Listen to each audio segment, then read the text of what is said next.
Bonjour tout le monde, je suis contente de vous retrouver pour cette nouvelle capsule. Donc vous remarquerez le changement de décor. Bon bah évidemment, fin de confinement, c'est un petit peu moins aéré mais c'est beaucoup plus silencieux. Dans cette nouvelle capsule, j'avais envie de parler avec vous du don de médiumnité et de voilà, est-ce que vraiment, qu'est-ce que c'est que ce don, qu'est-ce que c'est qu'être médium et finalement est-ce que c'est accessible à chacune d'entre vous. Alors, qu'est-ce que c'est déjà être médium?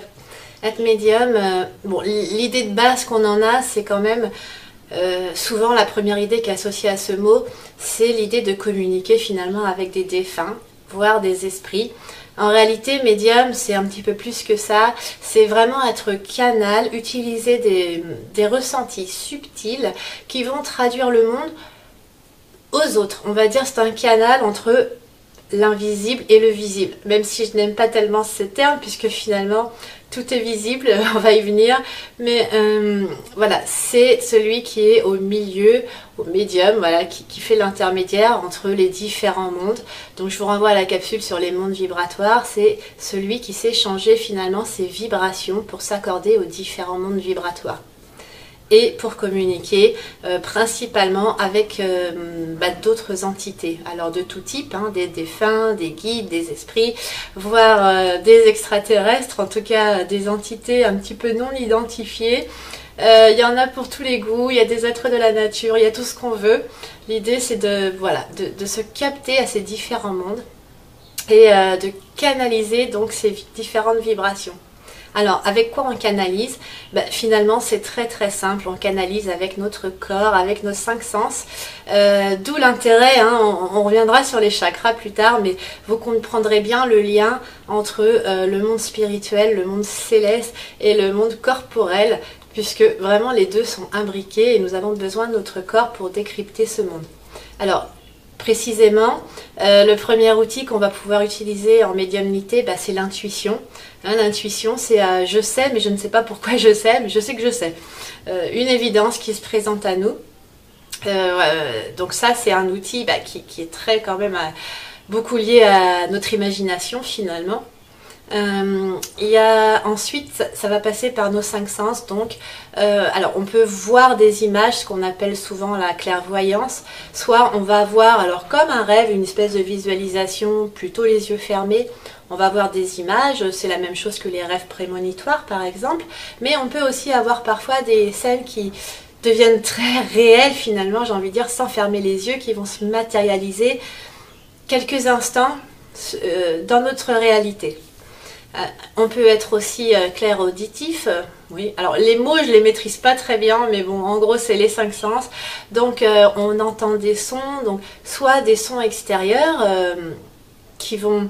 Alors ça peut être carrément des sons réels, c'est-à-dire une chanson qui arrive là au moment où on parle de telle personne et cette chanson lui correspond, mais ça peut être aussi des voix extérieures à nous qu'on entend clairement, et le plus souvent ça va quand même être des voix intérieures, c'est-à-dire c'est la même petite voix finalement que notre petite voix intérieure. Et là, il va s'agir de différencier justement quelle est la part de mon mental et de mon imagination et la part de cette voix qui finalement prononce les mots d'autres personnes, entités, voilà, formes d'être. On va de la même manière pouvoir sentir des choses, hein. Très couramment, on peut ressentir des courants d'air frais, des montées de chaleur, oui, voilà, un froid, enfin des choses tactiles.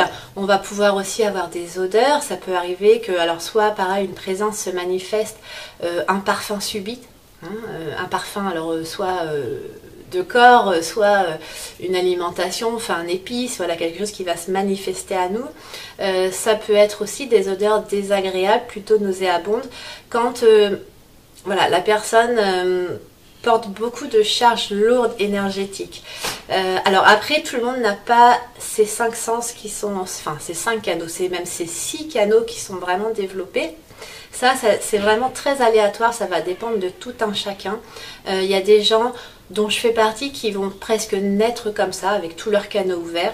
Alors c'est pas toujours évident, croyez-moi, même si aujourd'hui je mesure la chance que j'ai d'avoir voilà, ces dons entre guillemets.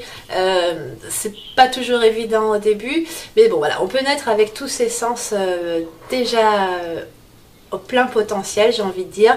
On peut aussi tout au long de notre vie finalement ouvrir, voir complètement, voir ponctuellement certains des canaux. On peut aussi avoir tous nos canaux ouverts et finalement être plus sensible à un ou deux sens. À titre personnel, je suis un petit peu plus sensible à la vision, tout ce qui est lié à l'intuition, on va dire tout ce qui est un peu plus en haut, et les sons. Voilà, ça c'est des choses qui interviennent très fréquemment, même si je peux avoir aussi des odeurs, des sensations de toucher, etc. C'est deux sens prédominants. Et puis évidemment, comment on les ouvre, ça c'est la pratique spirituelle, hein. Alors j'ai pas d'explication concrète pourquoi certains ont des canaux ouverts et d'autres pas. Mais en tout cas, on peut les ouvrir consciemment, déjà en pratiquant la méditation. C'est un petit peu l'outil de base, je n'arrête pas d'y revenir. Est-ce que du coup, vous êtes médium comme je le suis ou comme le sont d'autres? Est-ce que tout le monde peut être médium?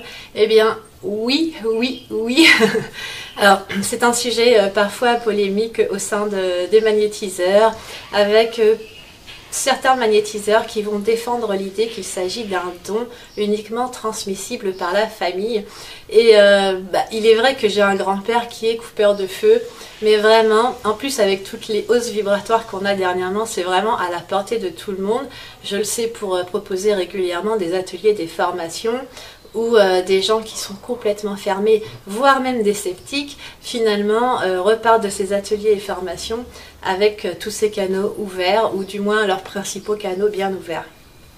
Alors, pourquoi je voulais faire cette capsule justement aujourd'hui? Parce que les prochaines capsules que je vais vous proposer, ça va être des exercices pratiques pour justement apprendre à ressentir l'énergie et à apprendre à écouter distinguer, voilà, écouter, développer notre intuition, et on verra aussi des petites choses pour voir l'énergie. J'espère que tout ça vous plaira. Je vous remercie de nouveau de m'avoir suivi, d'être de plus en plus nombreux. Voilà, j'espère que ces vidéos vous apportent des clés. N'hésitez pas à commenter, n'hésitez pas aussi à mettre un petit pouce. Ça c'est toujours, voilà, c'est pour la visibilité sur Facebook. Et puis abonnez-vous si vous souhaitez être averti évidemment des prochaines capsules. Je vous dis à très bientôt, merci encore.